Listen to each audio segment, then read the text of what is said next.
is our first step. As we move forward over the next few years, we will begin to process of improving our water system. Then, when we finish that, the City of Lake Jackson will be a leader in exemplary municipal water distribution. In the past, we have gotten many accolades for the excellence of our water distribution system. Until then, I ask the public to be patient. I'm very fond of our city. I'm very fond of our staff, many of who are here today, and the extra effort that they've shown in this unprecedented time. It's just unbelievable. I don't even know how some of them are still standing with the hours that they've put in to get this situation corrected. I am very proud to serve as your mayor. I've been mayor 8.5 years total, and I consider it a real honor and a real privilege to serve the people of Lake Jackson. As I say, we're a city of faith, and it's unprecedented how they come together in a time of need. I've lived in many different communities, none that is so committed to helping one another. I'm very, very proud of that. With that, again, I want to say thank you, staff, for the outstanding job that you have done. We're very, very blessed to have what I say is some of the finest people working for us that there are in city government, and they're willing to go the extra mile. I'm now going to take the opportunity to introduce our new city manager. Welcome. In this time of difficult time, but I don't even think he knows what sleep is. So, but if need be, I'll be right behind you in case you fall back, okay? But anyway, I'd like to introduce our new city manager, Modesto Mundo, who's been with the city over 25 years in the assistant city role for that time. So he comes into this position well-trained, well-prepared to handle a crisis, and he's demonstrated that all the way through. Modesto?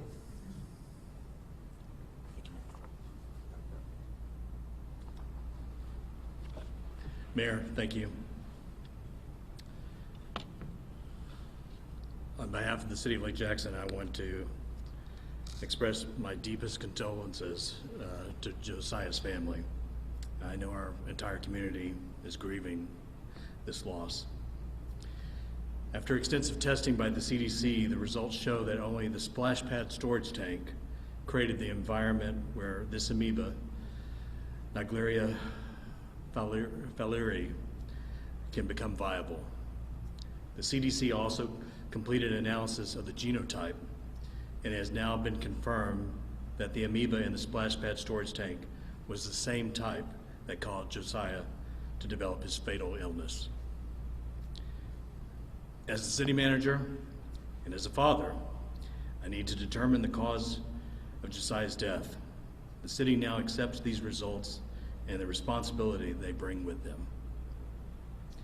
We never want this event to happen again in Lake Jackson nor to any family. Therefore, the splash pad is closed and it will not reopen or be converted into anything else until after discussion with the family and our city council. I want to assure the citizens that the water is safe to drink and use at this time. At our current chlorine residual levels, the city's water system does not hold the threat of exposure of N. fowleri. However, we must still complete the 60-day process of using free chlorine. During this 60 days, we will also have to continue to restrict the water usage to limit the strain on our water wells, because we know some residents are still nervous about the integrity of our water system. At the end of 60 days, we are working with the CDC and the TCEQ to retest the system for the amoeba. After that, the city will focus on recovering from this, and we will begin the long road to improve our distribution system and ensure our citizens that their water is safe to drink. At this time, the mayor and I can answer any questions that the public or the news press may have. So was the amoeba found in the city's water system? There was genetic material found at 3 sites, one at the splash pad, a fire hydrant downtown, and also at Josiah's home. However, after further testing, the CDC could only grow the amoeba, or find the environment where it could grow. It was at this splash pad. Did the CDC give any indication about how the amoeba was able to grow in that storage tank? What conditions led to that to be there? Not specifically. The only thing that's noted so far was the chlorine residual was low in that area, so it created an environment where it could grow, but nothing more specific than that. It just that it had the right environment for it to grow. Who's responsible for regulating that splash pad? Is that the city's responsibility? It is. It is the city's responsibility. How often was that, I guess when was the last time that splash pad was inspected? And does the city test for things like that, with normal inspections?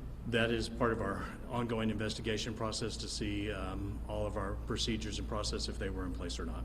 So we're still investigating that. Can you tell me the date of the last inspection? No, I cannot.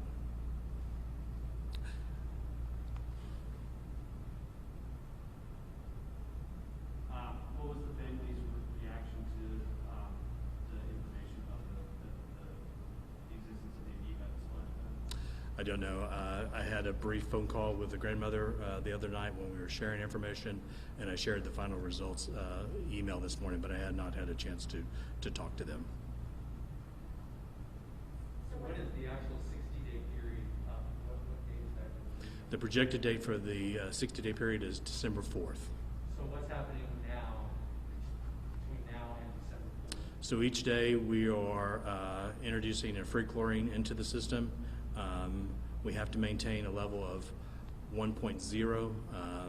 We're measuring most of the time. We measure at our 2 points where we distribute usually over around a 3.5, and then we measure around 54 other sites as outlined by the TCEQ. And those measurements are measured daily and then sent to the TCEQ. The TCEQ may also do observations twice a week in the field on top of ours. So the boil water is not in effect anymore? Correct. The no boil water has been lifted, but the chlorine conversion process is still in place.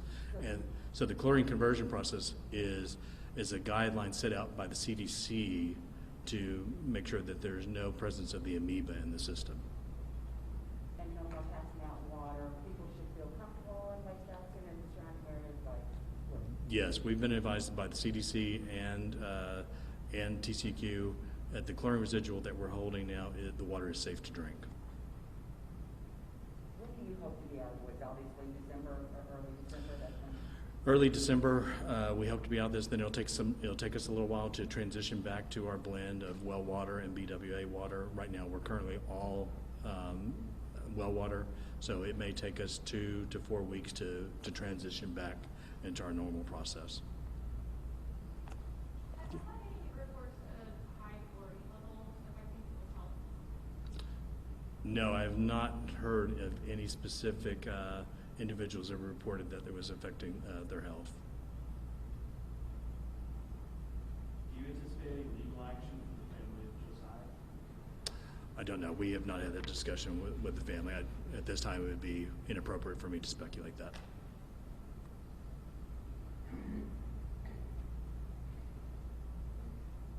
Take one more question. Any more questions? What was the agency responsible for inspecting the storage tanks? That would still be us. It would be our health department that would inspect that.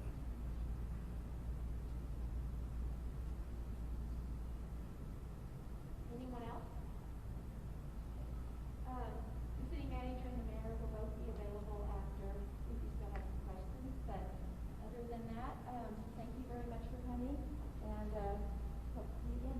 Thank you. Okay, thank you.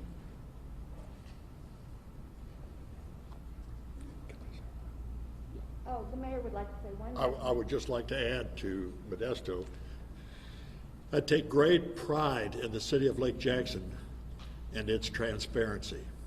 And I think that's been demonstrated by our city manager this evening. So I'm very, very proud of each and every worker, each and every employee, staff. You come to our council meetings, you'll see things are on top of the table all the time. And that's what we're doing here. We're trying to be as transparent as we can with you. Thank you.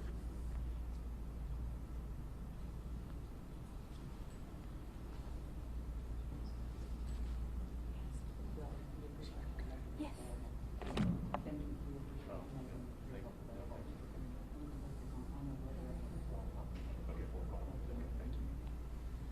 It should be on at 4. Thank y'all very much for Thank you. making yourself available. Of course.